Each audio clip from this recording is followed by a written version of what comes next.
Hello, and welcome to Daily Devotional. This is a time of year when we celebrate Earth Day, which is April the 22nd. And also, the month of April is often called Earth Month, but I prefer to refer to them as Creation Day and Month. Well, this is a time we should be celebrating God's creation. So I'm going to begin with scripture from Psalm number 104, verses 1 through 30. Let my whole being bless the Lord. Lord my God, how fantastic you are. You are clothed in glory and grandeur. You wear light like a robe. You open the skies like a curtain. You build your lofty house on the waters. You make the clouds your chariot, going around in the wings of the wind. You make the winds your messengers. You make fire and flame your ministers. You establish the earth on its foundations, so that it will never, ever fall. You covered it with the watery deep like the piece of clothing. The waters were higher than the mountains, but at your rebuke they ran away. They fled in fear at the sound of your thunder. They flowed over the mountains, streaming down the valleys, to the place you established for them. You set a boundary they cannot pass, so they'll never again cover the earth. You put gushing springs into dry riverbeds. They flow between the mountains, providing water for every wild animal. The wild donkeys quench their thirst. Overhead, the birds in the sky make their home, chirping loudly in the trees. From your lofty house, you water the mountains. The earth is filled full by the fruit of what you've done. You make grass grow for cattle. You make plants for human farming, in order to get food from the ground and wine which cheers people's hearts, along with oil which makes the face shine and bread which sustains the human heart. The Lord's trees are well watered, the cedars of Lebanon which God planted, where the birds make their nests, where the stork has a home in the cypresses. The high mountains belong to the mountain goats. The ridges are the refuge of badgers. God made the moon for the seasons, and the sun too, which knows when to set. You bring on the darkness, and it is night. When every forest animal prowls, the young lions roar for their prey, seeking their food from God. When the sun rises, they gather together and lie down in their dens. Then people go off to do their work until evening. Lord, you have done so many things. You made them all so wisely. The earth is full of your creations.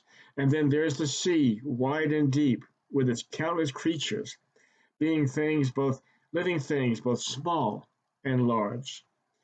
Then go the ships on it, and Leviathan, which you made, plays in it. All your creations wait for you to give them their food on time. When you give it to them, they gather it up. When you open your hand, they are filled, completely full. When you hide your face, they are terrified. When you take away their breath, they die and return to dust.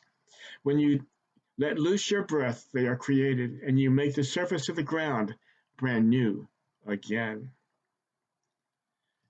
Another psalm, I believe it's Psalm number 24, says that this is the day the Lord has made.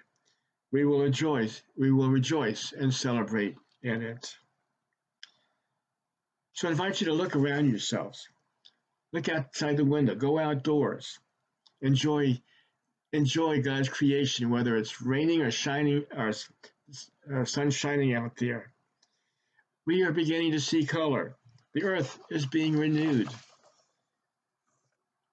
During Easter and the week following Easter, we had our grandchildren over for a week-long visit.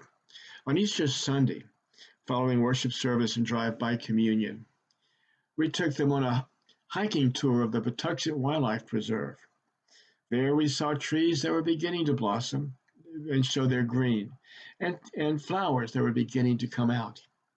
But there were also dead trees and branches covering the ground and beginning to return to the earth. This is all God's act of renewing the earth, left to natural processes and to God's own processes. These dead plants will renew the forest. God is in charge of this renewal.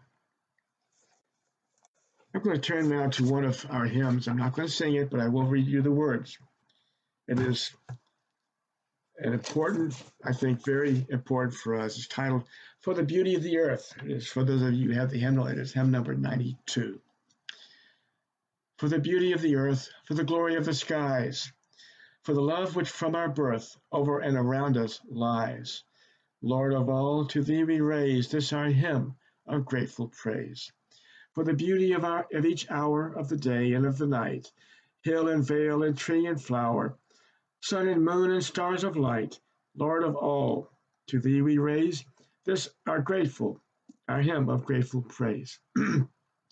For the joy of ear and eye, for the heart and mind's delight, for the mystic harmonies linking sense to sound and sight, Lord of all, to thee we raise this our hymn of grateful praise. For the joy of human love, brother, sister, parent, child, friends on earth and friends above, for all gentle thoughts and mild. Lord of all, to thee we raise this our hymn of grateful praise. For thy church that evermore lifteth holy hands above, offering upon every shore her pure sacrifice of love. Lord of all, to thee we raise this our hymn of grateful praise. For thyself, best gift divine, to the world so freely given, for thy great, great love of thine, peace on earth and joy in heaven. Christ our God, to thee we raise this our sacrifice of praise. Easter is a time of renewal for all of God's creation, and it is only appropriate that we should celebrate Christ's resurrection with the arrival of spring. Both are signs of renewal, and that God's promises that began with Abraham have been renewed with the blood of Christ. That's all for today. Tune in again for another daily devotional.